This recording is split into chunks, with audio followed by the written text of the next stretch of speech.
എല്ലാവർക്കും നമസ്കാരം. ഞാൻ Ramakrishnan T SEBI registered research അനലിസ്റ്റാണ്. ഈ വീക്കിലി പോഡ്കാസ്റ്റ് കേട്ടതിന് ശേഷം ഡിസ്ക്ലെയിമർ കൂടി വായിച്ചു നോക്കണമെന്ന് താല്പര്യപ്പെടുന്നു. ഗ്ലോബലി പ്രമുഖ സ്റ്റോക്ക് മാർക്കറ്റുകൾക്കും അതുപോലെ തന്നെ കമോഡിറ്റികൾക്കൊക്കെ വളരെ ഇമ്പോർട്ടൻ്റ് ആയിട്ടുള്ളൊരാഴ്ചയായിരുന്നു കഴിഞ്ഞ ആഴ്ച. ഒരു റെക്കോർഡ് ബ്രേക്കിംഗ് വീക്കായിരുന്നു പൊതുവെ പറയുകയാണെങ്കിൽ. അമേരിക്കൻ സ്റ്റോക്ക് മാർക്കറ്റുകളിലെ ഇൻഡെക്സുകൾ, അതുപോലെ തന്നെ ഇന്ത്യൻ സ്റ്റോക്ക് മാർക്കറ്റുകളിലെ ഇൻഡെക്സുകൾ, അതോടൊപ്പം തന്നെ കമോഡിറ്റി രംഗത്ത് ഗോൾഡ്, കോപ്പർ, ഈ കമോഡിറ്റികളും കൂടി പുതിയ റെക്കോർഡ് ഹൈ ഹിറ്റ് ചെയ്തൊരാഴ്ചയായിരുന്നു. അമേരിക്കയിൽ നോക്കുകയാണെങ്കിൽ ഡൗ ജോൺസ് ഇൻഡെക്സ്, അതുപോലെ തന്നെ S&P 500, നാസ്ഡാക്ക് ഇൻഡെക്സുകൾ, ഇന്ത്യയിൽ സെൻസെക്സ്, നിഫ്റ്റി ഒക്കെ പുതിയ റെക്കോർഡ് ഹൈ ഹിറ്റ് ചെയ്തൊരാഴ്ചയായിരുന്നു. തീർച്ചയായിട്ടും വളരെ ഫാബുലസ് ആയിരുന്നു കഴിഞ്ഞ ആഴ്ച. ഒപ്പം പല കമ്പനികളുടെ റിസൾട്ടും നോക്കുകയാണെങ്കിൽ, പ്രത്യേകിച്ച് അമേരിക്കയിൽ പുറത്തു വന്നിട്ടുള്ള ജനറേറ്റീവ് ആർട്ടിഫിഷ്യൽ രംഗത്തേക്ക് ചിപ്പ് സപ്ലൈ ചെയ്യുന്ന NVIDIAയുടെ റിസൾട്ട് ബെറ്റർ ദാൻ എക്സ്പെക്റ്റഡ് ആയിരുന്നു. NVIDIAയും വലിയ രീതിയിൽ മുന്നേറിയ ഒരാഴ്ചയായിരുന്നു. അതോടൊപ്പം തന്നെ NVIDIAയുടെ സ്റ്റോക്ക് വെള്ളിയാഴ്ച പുതിയ റെക്കോർഡ് ഹൈയിലാണ് ക്ലോസ് ചെയ്തിട്ടുള്ളത്. ഒപ്പം മൈക്രോസോഫ്റ്റും കഴിഞ്ഞ ആഴ്ചയിൽ പുതിയ റെക്കോർഡ് ഹൈ ഹിറ്റ് ചെയ്തിരുന്നു. അപ്പോൾ പൊതുവെ technology related generative artificial intelligence സെക്ടറിലുള്ള സ്റ്റോക്കുകൾക്കൊക്കെ നല്ലൊരാഴ്ചയായിരുന്നു കടന്നുപോയത്. ഒപ്പം ധാരാളം ന്യൂസ് ഫ്ലോസ്, പൊളിറ്റിക്കലും ജിയോ പൊളിറ്റിക്കലായിട്ടുള്ള ന്യൂസ് ഫ്ലോസൊക്കെ അമേരിക്കൻ മാർക്കറ്റിൽ വലിയ രീതിയിലുള്ള ഫ്ലക്ച്വേഷനൊക്കെ ഉണ്ടാക്കുന്നുണ്ട്. എന്നിരുന്നാലും പൊതുവെ ഒരു ഒപ്റ്റിമിസമാണ് ഇപ്പം മാർക്കറ്റിലുള്ളത്. കാരണം ഇൻഫ്ലേഷൻ റിലേറ്റഡ് ഡാറ്റയൊക്കെ സ്ലൈറ്റ്ലി ഫേവറബിൾ ആയിട്ടാണ് ഇൻവെസ്റ്റേഴ്സിന് വന്നുകൊണ്ടിരിക്കുന്നത് അമേരിക്കയിൽ. അതുകൊണ്ട് തന്നെ US ഫെഡ് ഒരു പക്ഷേ സെപ്റ്റംബർ മുതൽ അമേരിക്കയിൽ പലിശ നിരക്ക് കുറയ്ക്കാനുള്ള സാധ്യതകളുണ്ട് എന്ന തരത്തിലുള്ള റിപ്പോർട്ടുകളൊക്കെയുണ്ട്. അതേസമയം corporate performance better than expected ആണ്. അതുകൊണ്ട് തന്നെ ഇൻഫ്ലേഷൻ വീണ്ടും കൂടും. US ഫെഡറൽ റിസർവ് പലിശ നിരക്ക് കുറയ്ക്കുന്നത് കൊണ്ടുപോയേക്കാം എന്ന തരത്തിലുള്ള ഒരു എക്സ്പെക്റ്റേഷനൊക്കെ ഉണ്ട്. അപ്പോൾ ഇത്തരത്തിലുള്ള ന്യൂസ് ഫ്ലോസ് വരുമ്പോഴാണ് അമേരിക്കൻ മാർക്കറ്റിലൊരു ഫ്ലക്ച്വേഷനൊക്കെ കാണുന്നത്, വോളാറ്റിലിറ്റി ഒക്കെ കാണുന്നത്. അതിൻ്റെ ഇമ്പാക്റ്റ് ചെറുതായിട്ടൊക്കെ മറ്റു ഗ്ലോബൽ മാർക്കറ്റുകളിലൊക്കെ ഉണ്ടാവാറുണ്ട്, ഇന്ത്യൻ മാർക്കറ്റിലും റിഫ്ലക്റ്റഡ് ആവാറുണ്ട്. പക്ഷേ ഇന്ത്യനെ സംബന്ധിച്ച് നോക്കുകയാണെങ്കിൽ, നമ്മളെ സംബന്ധിച്ച് ജൂൺ 4 വരുന്ന പാർലമെൻറ്റ് ഇലക്ഷൻ റിസൾട്ടാണ് നമ്മളെ സംബന്ധിച്ച് കൂടുതൽ വോളാറ്റിലിറ്റി ഇവിടെ ഉണ്ടാക്കാൻ പോകുന്നത്. അതോടൊപ്പം തന്നെ ക്വാർട്ടർ 4 റിസൾട്ടുകളൊക്കെ ഓൾമോസ്റ്റ് ഈ ആഴ്ചയോടുകൂടി വന്നു കഴിയും. അപ്പോൾ അതിൻ്റെ ഒരു ഇമ്പാക്റ്റും കൂടി മാർക്കറ്റിൽ വന്നേക്കാം. ഒപ്പം ജിയോ പൊളിറ്റിക്കൽ ടെൻഷൻ അൺഎക്സ്പെക്റ്റഡ് ആയിട്ട് ഫ്ലയറപ്പ് ചെയ്യുകയാണെങ്കിൽ തീർച്ചയായിട്ടും അതിൻ്റേതായ ഇമ്പാക്റ്റൊക്കെ ഉണ്ടാവാം. ഇപ്പോൾ ചൈനീസ് വാർഷിപ്പുകളും അതുപോലെ തന്നെ ഫൈറ്ററുകളൊക്കെ തൈവാനെ വലയം ചെയ്യുന്നു തരത്തിലുള്ള റിപ്പോർട്ടുകളൊക്കെ പലപ്പോഴായിട്ട് വന്നുകൊണ്ടിരിക്കുന്നുണ്ട്. ഇത്തരത്തിലുള്ള ന്യൂസ് ഫ്ലോസൊക്കെ ഗ്ലോബൽ മാർക്കറ്റുകളിലും ഗ്ലോബൽ എക്കണോമികൾക്കൊക്കെ വളരെയധികം നെഗറ്റീവ് ഇമ്പാക്റ്റ് ഉണ്ടാക്കുന്ന ഒരു ഇവൻ്റൊക്കെയാണ്. പക്ഷേ ഇപ്പോഴത്തെ അവസ്ഥയിൽ സീരിയസ് ആയിട്ട് ഒന്നും തന്നെ ഇമ്മീഡിയറ്റ് ആയിട്ട് എക്സ്പെക്റ്റ് ചെയ്യുന്നില്ല. അതുകൊണ്ട് തന്നെ അത്തരത്തിലുള്ള ന്യൂസ് ഫ്ലോസിന് വലിയ രീതിയിലുള്ള ഇമ്പാക്റ്റ് ഇമ്മീഡിയറ്റ് ആയിട്ടുണ്ടാവാനുള്ള ചാൻസസ് കുറവാണ്. നമ്മൾ കഴിഞ്ഞ ആഴ്ചയിൽ കമോഡിറ്റി നോക്കുകയാണെങ്കിൽ, ഗോൾഡ് വലിയ രീതിയിൽ മുന്നേറി പുതിയ റെക്കോർഡ് ഹൈ ഹിറ്റ് ചെയ്തൊരാഴ്ചയായിരുന്നു. അതുപോലെ തന്നെ കോപ്പർ തന്നെയാണ് നമ്മൾ കഴിഞ്ഞ കുറേ ആഴ്ചകളായിട്ട് കോപ്പറിൻ്റെ ഈ മൂവ്മെൻറ്റിനെ കുറിച്ച് ഇൻഡിക്കേഷൻ തന്നിട്ടുണ്ട്. കാരണം ഗ്ലോബൽ എക്കണോമിക്കൽ റീബൗണ്ട് ചെയ്യാണ്, ചൈനീസ് എക്കണോമി റീബൗണ്ട് ചെയ്യാണ്. അതോടൊപ്പം തന്നെ റിന്യൂവബിൾ എനർജി രംഗത്ത്, പവർ സെക്ടർ രംഗത്തൊക്കെ ഏറ്റവും ആവശ്യമുള്ളൊരു കമോഡിറ്റിയും കൂടിയാണ് കോപ്പർ. ഒപ്പം സിൽവറും പുതിയ 12-year ഹൈ ആണ് കഴിഞ്ഞ ആഴ്ചയിൽ ഹിറ്റ് ചെയ്തത്. ഇതിന് കാരണം സിൽവറും ഇൻഡസ്ട്രിയൽ യൂസിന് ധാരാളം യൂസ് ചെയ്യുന്ന ഒരു കമോഡിറ്റി ആയിട്ട് മാറിക്കൊണ്ടിരിക്കുകയാണ്. പ്രത്യേകിച്ച് സോളാർ പാനലുകൾക്കൊക്കെ സിൽവറിൻ്റെ കോട്ടിങ് ആവശ്യമാണ്. അപ്പോൾ റിന്യൂവബിൾ എനർജി, സോളാർ എനർജി പ്രൊജക്റ്റുകൾ ഗ്രോ ചെയ്യുന്നതോടും സിൽവറിൻ്റെ യൂസേജും കൂടാനുള്ള ചാൻസസ് ആണ്. അതിൻ്റെ പോസിറ്റീവ് ഇമ്പാക്റ്റും നമ്മൾ കഴിഞ്ഞ ആഴ്ച സിൽവറിലും കണ്ടിരുന്നു. അപ്പോൾ പൊതുവെ കഴിഞ്ഞ ആഴ്ചയിൽ വളരെ ഒപ്റ്റിമിസ്റ്റിക് ആയിട്ടുള്ള ഡേയ്സ് ആയിരുന്നു ഉണ്ടായിരുന്നത്. എന്നിരുന്നാലും ഹയർ ലെവലിൽ നിന്ന് ഒരു പ്രോഫിറ്റ് ബുക്കിംഗ് ഒക്കെ നമ്മൾ കഴിഞ്ഞ ആഴ്ച സ്റ്റോക്ക് മാർക്കറ്റിലും അതുപോലെ തന്നെ കമോഡിറ്റികളിലൊക്കെ കണ്ടിട്ടുണ്ട്. അതൊരു പക്ഷേ അടുത്ത ദിവസങ്ങളിലൊക്കെ അത്തരത്തിലുള്ളൊരു ട്രെൻഡൊക്കെ കാണാനുള്ള ചാൻസസ് ഒക്കെ ഉണ്ട്. എന്നിരുന്നാലും നമ്മളെ സംബന്ധിച്ച് തീർച്ചയായിട്ടും നമ്മുടെ ജനറൽ ഇലക്ഷൻ സംബന്ധിച്ചുള്ള ന്യൂസ് ഫ്ലോസാണ് ഇമ്പാക്റ്റ് ഉണ്ടാക്കാൻ പോകുന്നത്. ഇനി നമ്മൾ നമ്മൾ ഈ ആഴ്ച നോക്കുകയാണെങ്കിൽ ധാരാളം ന്യൂസ് ഫ്ലോസ് കഴിഞ്ഞ ആഴ്ചകളിലൊക്കെ പല ന്യൂസ് മീഡിയയിലും വലിയ രീതിയിൽ ചർച്ച ചെയ്യപ്പെട്ടുള്ള പല ന്യൂസ് ഫ്ലോസും വന്നിരുന്നു. പ്രത്യേകിച്ച് അഡാനിയുടെ കാര്യം എടുക്കുകയാണെങ്കിൽ അഡാനി പോർട്ട് BSE സെൻസെക്സിലേക്ക് എൻട്രി ചെയ്യാണ്. അഡാനി എൻ്റർപ്രൈസസ് എൻട്രി ചെയ്യുന്നതായിരുന്നു വെള്ളിയാഴ്ച വരെയുള്ള കാൽക്കുലേഷൻസൊക്കെ. പക്ഷേ വെള്ളിയാഴ്ച BSE അത് അഡാനി പോർട്ടിനെയാണ് അതിൽ ഇൻക്ലൂഡ് ചെയ്തിട്ടുള്ളത്. ഒപ്പം BSE 50 ഇൻഡെക്സിൽ ട്രെൻഡ്, ടാറ്റയുടെ ഒരു ഫേമസ് കമ്പനിയും കൂടിയാണ്, ഇൻവെസ്റ്റേഴ്സിന് വലിയ രീതിയിലുള്ള റിട്ടേൺ നേടിക്കൊടുത്തിട്ടുള്ള ഒരു കമ്പനിയും കൂടിയാണ്, ട്രെൻഡും കൂടി ഇൻക്ലൂഡ് ചെയ്തിരിക്കുകയാണ്. അപ്പോൾ ഈ രണ്ട് സ്റ്റോക്കുകളും ഈ ആഴ്ചയിൽ പോസിറ്റീവ് ആയിട്ടുള്ള റിയാക്ഷൻ കാണിക്കാനുള്ള ചാൻസസ് ഉണ്ട്. ഒപ്പം GQG പാർട്ട്നേഴ്സ് കഴിഞ്ഞ 2023 മാർച്ചിൽ GQG പാർട്ട്നേഴ്സ് ആണ് അഡാനി ഗ്രൂപ്പ് ഓഫ് കമ്പനീസിൽ 15,441 കോടി രൂപ ആദ്യമായിട്ട് ഇൻവെസ്റ്റ് ചെയ്ത് അഡാനി ഗ്രൂപ്പ് അതിൻ്റെ വേഴ്സ്റ്റ് സിറ്റുവേഷനിൽ നിൽക്കുമ്പോൾ അവർ പിന്നീട് കുറച്ചും കൂടി ഇൻവെസ്റ്റ്മെൻ്റ് ഒക്കെ നടത്തിയിരുന്നു. ടോട്ടൽ ഇൻവെസ്റ്റ്മെൻറ്റ് 38,500 കോടിയായിട്ട് മാറ്റിയിരുന്നു ഓഗസ്റ്റ് വരെ.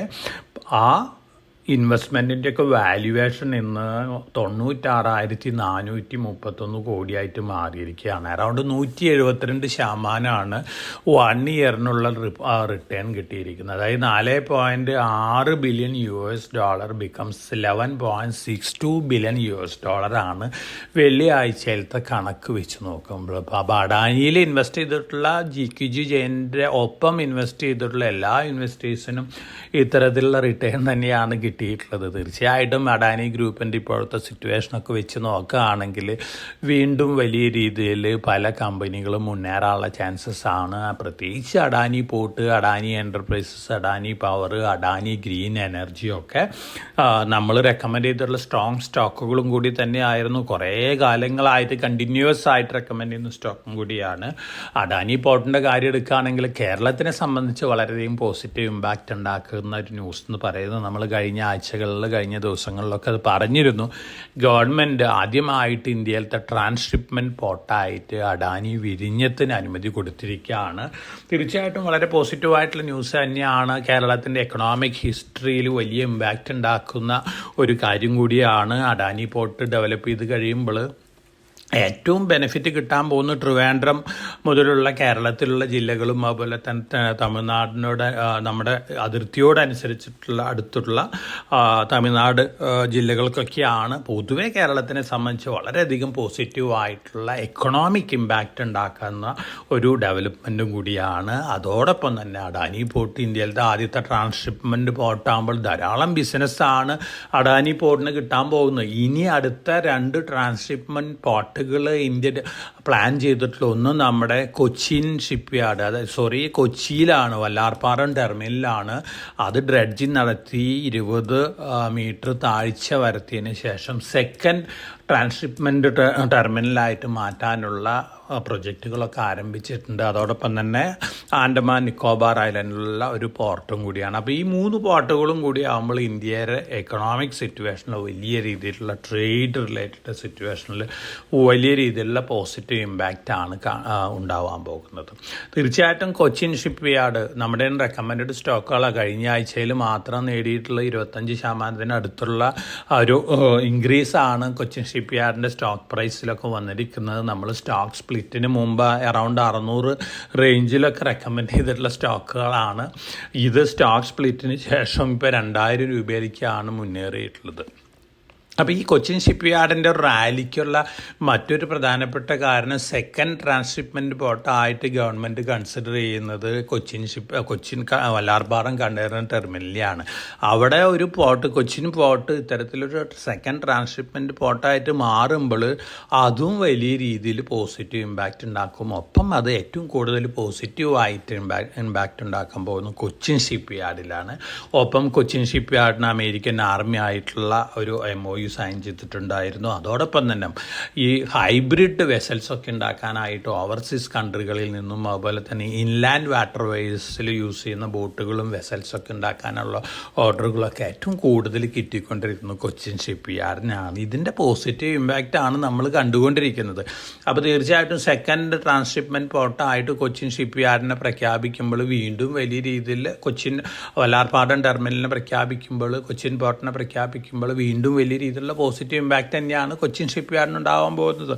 ഒപ്പം നമ്മൾ കണ്ടു ഗാർഡൻ റീച്ച് ഷിപ്പ് ബിൽഡേഴ്സ് തീർച്ചയായിട്ടും ഷിപ്പിംഗ് സെഗ്മെൻറ്റിൽ ഡിഫൻസ് റിലേറ്റഡ് ഷിപ്പുകൾ ഉണ്ടാക്കുന്ന പ്രമുഖ കമ്പനിയാണ് ഗാർഡൻ റീച്ച് ഷിപ്പ് ബിൽഡേഴ്സ്. നമ്മുടെ തന്നെ റെക്കമെൻഡ് സ്റ്റോക്കും കൂടി തന്നെയാണ്. വലിയ രീതിയിലുള്ള മുന്നേറ്റമാണ് ഈ സ്റ്റോക്കൊക്കെ കാഴ്ചവെച്ചിട്ടുള്ളത്. അപ്പോൾ തീർച്ചയായിട്ടും ഇത്തരത്തിലുള്ള എക്കണോമിക് റിലേറ്റഡ് ന്യൂസ് ഫ്ലോസും കൊച്ചിൻ ഷിപ്പ് യാർഡിനെയും ഗാർഡൻ റീച്ച് ഷിപ്പ് ബിൽഡേഴ്സിനെയും അഡാനി പോർട്ടിനെയൊക്കെ പോസിറ്റീവായിട്ട് ഇമ്പാക്റ്റ് ചെയ്യും. അതിൻ്റെയൊക്കെ ഇമ്പാക്റ്റ് നമ്മൾ കഴിഞ്ഞ ദിവസങ്ങളിലും കണ്ടു.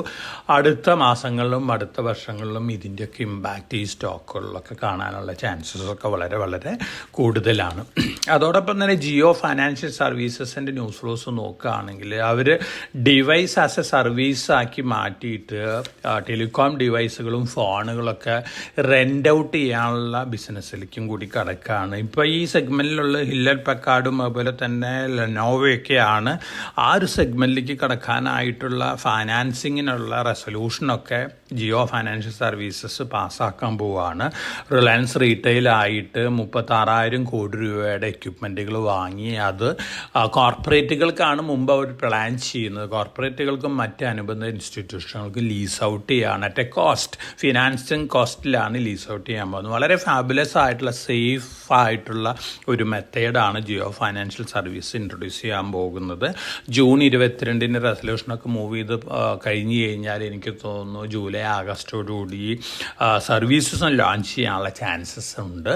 അപ്പോൾ ജിയോ ഫൈനാൻഷ്യൽ സർവീസ് ഇപ്പോൾ ഒരു കൺസോൾട്ടേഷൻ മോഡിലാണ്. അപ്പോൾ ഈ ന്യൂസിൻ്റെ ഇമ്പാക്റ്റ് അതുപോലെ ഇപ്പം തന്നെ ബ്ലാക്ക് റോക്ക് ആയിട്ട് ചേർന്നിട്ടുള്ള അവരുടെ ETF-കളുടെ ലോഞ്ചൊക്കെ അടുത്ത മാസങ്ങളിൽ നമുക്ക് പ്രതീക്ഷിക്കാം. അപ്പോൾ irrespective of the governments at centre നമുക്ക് ഈ സ്റ്റോക്കൊക്കെ മുന്നേറാനുള്ള ചാൻസസ് തന്നെയാണ് കാണുന്നത്. പ്രത്യേകിച്ച് ജിയോ ഫൈനാൻഷ്യൽ സർവീസസ് അവരുടെ ഹോൾഡിംഗ് കമ്പനിയായ റിലയൻസ് ഇൻഡസ്ട്രീസും ഇത്തരത്തിലുള്ള മുന്നേറ്റം കാഴ്ചവെക്കാനുള്ള ചാൻസസൊക്കെ അടുത്ത മാസങ്ങളിലൊക്കെ നമുക്ക് കാണാം.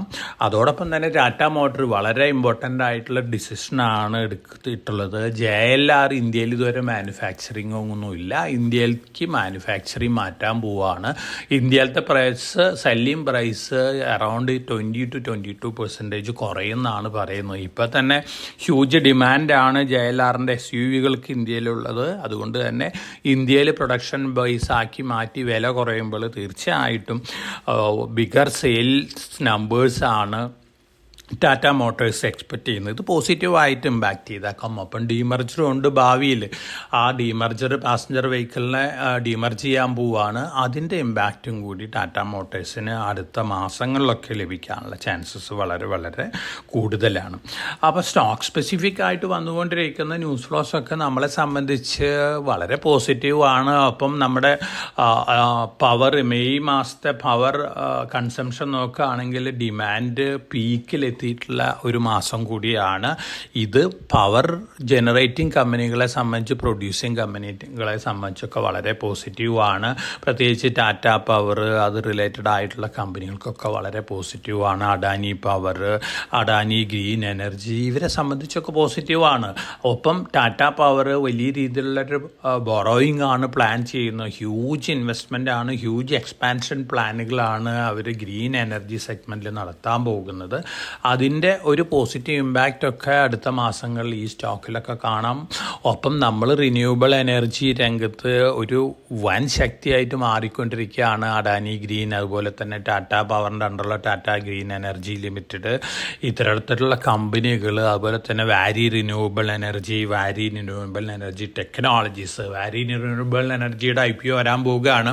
അപ്പോൾ ഇത്തരത്തിലുള്ള കമ്പനികളെ സംബന്ധിച്ച് റിന്യൂവബിൾ എനർജി രംഗത്തുള്ള കമ്പനികളെ സംബന്ധിച്ചൊക്കെ പോസിറ്റീവ് ന്യൂസാണ്. ഇപ്പോൾ എക്സിസ്റ്റിംഗ് ഗവൺമെൻറ് അധികാരത്തിൽ വീണ്ടും കണ്ടിന്യൂ ചെയ്യുകയാണെങ്കിൽ ഏറ്റവും കൂടുതൽ പോസിറ്റീവ് ഇമ്പാക്റ്റ് ഉണ്ടാവാൻ പോകുന്ന റിന്യൂവബിൾ എനർജി സെക്ടർ, അതുപോലെ തന്നെ defence related sector, railway related sectors ഒക്കെയാണ്. അതുകൊണ്ട് ഈ സെക്ടറിലുള്ള സ്റ്റോക്കുകളെ സംബന്ധിച്ചൊക്കെ ഇലക്ഷൻ റിസൾട്ട് വന്നതിന് ശേഷമുള്ള ഇമ്പാക്റ്റ് പോസിറ്റീവ് ആയിരിക്കാം. ഗവൺമെൻറ് മാറി വരികയാണെങ്കിൽ പോലും ഈ സെക്ടറിലൊക്കെ ഒരു നീജർക്ക് റിയാക്ഷൻ ഇനീഷ്യലി നെഗറ്റീവായിട്ടൊക്കെ ഉണ്ടാക്കാം. പക്ഷേ ഈ സെക്ടറിലുള്ള റിഫോംസ് ഒന്നും തന്നെ റിവേഴ്സ് ചെയ്യാൻ പറ്റുന്ന റിഫോംസുകളൊന്നുമല്ല. അപ്പോൾ റെയിൽവേ റിലേറ്റഡ് സെക്ടറുകൾ, അതുപോലെ തന്നെ പവർ റിലേറ്റഡ് സെക്ടറുകൾ, ഒപ്പം ഡിഫൻസ് റിലേറ്റഡ് സെക്ടറുകൾ. ഒരു പക്ഷേ ഡിഫൻസിലൊക്കെ ചെറുതായിട്ടുള്ള നെഗറ്റീവ് ഇമ്പാക്റ്റൊക്കെ വന്നേക്കാം. ഗവൺമെൻറ്റിൻ്റെ തുടർച്ചയില്ലെങ്കിൽ ഗവൺമെൻറ് കേന്ദ്രം ഭരിക്കുന്നത് തുടർച്ചയില്ലാത്തൊരവസ്ഥയിലേക്ക് വരികയാണെങ്കിൽ ഒരു നെഗറ്റീവ് റിയാക്ഷൻ ഒരു പക്ഷേ ഡിഫൻസ് റിലേറ്റഡ് സെക്ടറിൽ കൂടുതൽ വന്നേക്കാം. പക്ഷേ നമ്മുടെ HAL, അതുപോലെ തന്നെ BEL, ഭാരത് ഡൈനാമിക്സ് ലിമിറ്റഡ് ഇത്തരത്തിലുള്ള കമ്പനികൾ, അതോടൊപ്പം തന്നെ ഡിഫൻസ് റിലേറ്റഡ് പ്രൈവറ്റ് ലിമിറ്റഡ് കമ്പനികളുടെയൊക്കെ പെർഫോമൻസ് വളരെ വളരെ എക്സലൻ്റ് ആണ്. ഒപ്പം നമ്മുടെ രാജ്യരക്ഷയ്ക്ക് ആവശ്യമായിട്ടുള്ള എക്യുപ്മെൻറ്റുകൾ ഉണ്ടാക്കുന്ന കമ്പനികളാണ്. അതുകൊണ്ട് പുതിയ ഗവൺമെൻറ്, ഏത് ഗവൺമെൻറ് വന്നു കഴിഞ്ഞാലും ഈ സെക്ടറിലും വലിയ രീതിയിലുള്ള നെഗറ്റീവ് ഇമ്പാക്റ്റ് ഒന്നും നമ്മൾ എക്സ്പെക്റ്റ് ചെയ്യുന്നില്ല. അപ്പോൾ ഇത്തരത്തിലുള്ള ന്യൂസ് ഫ്ലോസിൻ്റെ ഇമ്പാക്റ്റുകൾ നമുക്ക് അടുത്ത ദിവസങ്ങളിലും കാണാം. ഒപ്പം ഒരു കാര്യം മനസ്സിലാക്കുക, നമ്മൾ ആഴ്ചകളും മാസങ്ങളായിട്ട് റെക്കമെൻഡ് ചെയ്യുന്ന സ്റ്റോക്കുകളൊക്കെ ആയിരുന്നു defence, railway related, infra related, renewable energy related സ്റ്റോക്കുകളൊക്കെ. ഒപ്പം ധാരാളം ഇൻഡസ്ട്രിയൽ സ്റ്റോക്കുകളൊക്കെ നമ്മൾ റെക്കമെൻഡ് ചെയ്തിരുന്നു. വലിയ കുതിച്ചുചാട്ടാണ് കഴിഞ്ഞ ദിവസങ്ങളിലൊക്കെ ഈ സ്റ്റോക്കുകൾ നടത്തിയിട്ടുള്ളത്. അപ്പോൾ പ്രോഫിറ്റബിലിറ്റിയിൽ വിശ്വസിക്കുന്ന ആറ്റ് എവരി റൈസിൽ പ്രോഫിറ്റ് ബുക്ക് ചെയ്യാനായിട്ട് താല്പര്യമുള്ള ഇൻവെസ്റ്റേഴ്സിന് കുറേയൊക്കെ ഇത്തരത്തിലുള്ള സ്റ്റോക്കുകളിൽ നിന്ന് പ്രോഫിറ്റ് എടുക്കുന്നത് നല്ലൊരു ഡിസിഷൻ തന്നെയായിരിക്കും. കാരണം മാർക്കറ്റ് വൊളാറ്റിലിറ്റിയിൽ അൺഎക്സ്പെക്റ്റഡ് ആയിട്ടുള്ള പാർലമെൻറ്റ് ഇലക്ഷൻ റിസൾട്ടൊക്കെ വരികയാണെങ്കിൽ നീജർക്ക് റിയാക്ഷനിൽ മാർക്കറ്റ് താഴെ പോകുമ്പോൾ നമുക്ക് റീ എൻട്രി ചെയ്യാനുള്ള അവസരമാണ് ലഭിക്കാൻ പോകുന്നത്. 100% പ്രോഫിറ്റ് ബുക്ക് ചെയ്യുന്നത് ഞാൻ പറയില്ല. എന്നിരുന്നാലും നല്ല പ്രോഫിറ്റബിലിറ്റി ഉള്ള പൊസിഷനുകൾ അടുത്ത ദിവസങ്ങളിലും മാർക്കറ്റ് മുന്നേറാൻ തന്നെയാണ് ചാൻസസ് കൂടുതൽ. ആ മുന്നേറ്റത്തിൽ കുറേയൊക്കെ പ്രോഫിറ്റ് ബുക്ക് ചെയ്യുന്നൊരു ഡിസിഷൻ എടുക്കുന്നത് നന്നായിരിക്കുന്നതാണ് എൻ്റെ ഒരു സജഷൻ. അത്തരത്തിലുള്ളൊരു ഡിസിഷനായിട്ട് മുന്നോട്ട് പോകുന്നത് നല്ലൊരു പോസിറ്റീവ് ഇമ്പാക്റ്റാണ് ഇൻവെസ്റ്റേഴ്സിന് ഉണ്ടാക്കാൻ പോകുന്നുള്ളൊരു വിശകലനമാണ് ഞാൻ നടത്തിയിട്ടുള്ളത്. അതിൻ്റെ ഒരു സജഷനും കൂടിയാണ് ഞാൻ നിങ്ങളോടിപ്പോൾ ഇത്തരത്തിലുള്ളൊരു സജഷനായിട്ട് നിങ്ങൾക്ക് തരുന്നത്. ഇനി നമ്മൾ എക്സ്ചേഞ്ചുകളും വളരെ കോഷ്യസ് ആയിട്ടുള്ള അപ്രോച്ചാണ് അടുത്ത ദിവസങ്ങളിലേക്കൊക്കെ എടുത്തിരിക്കുന്നത്. F&Lൊക്കെ വലിയ രീതിയിലുള്ള റെസിഷനൊക്കെ കൊണ്ടുവരുന്നുണ്ട്. തീർച്ചയായിട്ടും വൊളാറ്റിലിറ്റീനെ കൺട്രോൾ ചെയ്യാനുള്ള പല മെഷേഴ്സും ഓൾറെഡി അനൗൺസ് ചെയ്ത് കഴിഞ്ഞിട്ടുണ്ട്. അപ്പോൾ അടുത്ത ദിവസങ്ങളിൽ നല്ല വൊളാറ്റിലിറ്റിയും അതുപോലെ തന്നെ നല്ല ഒരു ആക്ടിവിറ്റിയാണ് മാർക്കറ്റിൽ എക്സ്പെക്റ്റ് ചെയ്യുന്നത്. പല സ്റ്റോക്കുകളും നല്ല രീതിയിലൊക്കെ മുന്നേറിയേക്കാം. നമ്മൾ കഴിഞ്ഞൊരു വർഷത്തെ കണക്കൊക്കെ നോക്കുകയാണെങ്കിൽ പല മിഡ് ക്യാപ്പ് സ്റ്റോക്കുകൾ, ഇപ്പോൾ നമ്മുടെ PSU സ്റ്റോക്കുകളൊക്കെ ലാർജ് ക്യാപ്പ് ഓഹരികളായിട്ട് മാറിയിരിക്കുകയാണ്. PFC, REC ഒക്കെ ഒരു ജയൻറ്റുകളായിട്ട് മാറിയിരിക്കുകയാണ്. പ്രത്യേകിച്ച് PFC, REC ഒക്കെ നോക്കുകയാണെങ്കിൽ ഗവൺമെൻറ് ഓൺഡ് NBFCകളാണ് ഈ കമ്പനികൾ, അല്ലെങ്കിൽ ഇൻസ്റ്റിറ്റ്യൂഷനാണ് ഈ കമ്പനികളെല്ലാം. വലിയ രീതിയിലുള്ള റിട്ടേൺസാണ് ഇൻവെസ്റ്റേഴ്സിന് കൊടുത്തിട്ടുള്ളത്. അതുപോലെ തന്നെ ഹ്യൂജ് ലോൺ ബുക്കുകളാണ് ഈ കമ്പനികൾക്കുള്ളത്. ഒപ്പം ഫ്യൂച്ചറിലേക്കും വലിയ രീതിയിലുള്ള എക്സ്പാൻഷൻ പ്ലാനുകളാണ്. അതോടൊപ്പം തന്നെ ഇപ്പോൾ മിഡ് ക്യാപ്പ് രംഗത്തേക്ക് അതുപോലെ തന്നെ വലിയ രീതിയിൽ മുന്നേറ്റം കാഴ്ചവെച്ചിട്ടുള്ള 2 PSU ഓൺ കമ്പനികളാണ് ഹഡ്കോ, IRED. ഈ 4 സ്റ്റോക്കുകളും നമ്മുടെ റെക്കമെൻഡ് സ്റ്റോക്കുകളായിരുന്നു. ഹഡ്കോം, IRED ഒക്കെ നമ്മുടെ 2024 പിക്കുകളിലുണ്ടായിരുന്ന സ്റ്റോക്കുകളായിരുന്നു. ഹ്യൂജ് റിട്ടേൺ ആണ് നമ്മുടെ ഇൻവെസ്റ്റേഴ്സിനൊക്കെ കൊടുത്തിരിക്കുന്നത്. പക്ഷേ അടുത്ത മാസങ്ങളിലും വർഷങ്ങളിലും ഹഡ്കോം, IRED ഒക്കെ വീണ്ടും മുന്നേറാനുള്ള ചാൻസസ് തന്നെയാണ് കാണുന്നത്. അതുകൊണ്ട് ഇത്തരത്തിലുള്ള സ്റ്റോക്കുകളൊക്കെ മാർക്കറ്റ് റിയാക്ഷനിൽ താഴെ വരുമ്പോൾ long time point of view വാങ്ങാനുള്ള ഒരു ഡിസിഷൻ എടുക്കുന്നത് നന്നായിരിക്കുന്നതാണ് എൻ്റെ ഒരു സജഷൻ. അതോടൊപ്പം തന്നെ നമ്മൾ പാർലമെൻറ്റ് ഇലക്ഷൻ്റെ വോട്ടിങ്ങിൻ്റെ സിറ്റുവേഷനൊക്കെ നോക്കുകയാണെങ്കിൽ 543 സീറ്റുകളിൽ 486 സീറ്റുകളിലേക്കുള്ള ഇലക്ഷനും ഓവറാണ്. 6 ഫേസും കഴിഞ്ഞു. ഇനി 7ാമത്തെ ഫേസാണ് വരുന്നത്. 1-ാം തീയതി ഫേസ് കഴിഞ്ഞാൽ അന്ന് വൈകുന്നേരം എക്സിറ്റ് പോളുകൾ വരും. എക്സിറ്റ് പോളുകൾ നമുക്ക് ഇമ്പാക്റ്റ് ഉണ്ടാക്കാൻ പോകുന്ന അടുത്ത തിങ്കളാഴ്ചയാണ്. വെള്ളിയാഴ്ച കഴിഞ്ഞ് ശനിയാഴ്ചയാണ് എക്സിറ്റ് പോളുകൾ വരുന്നത്.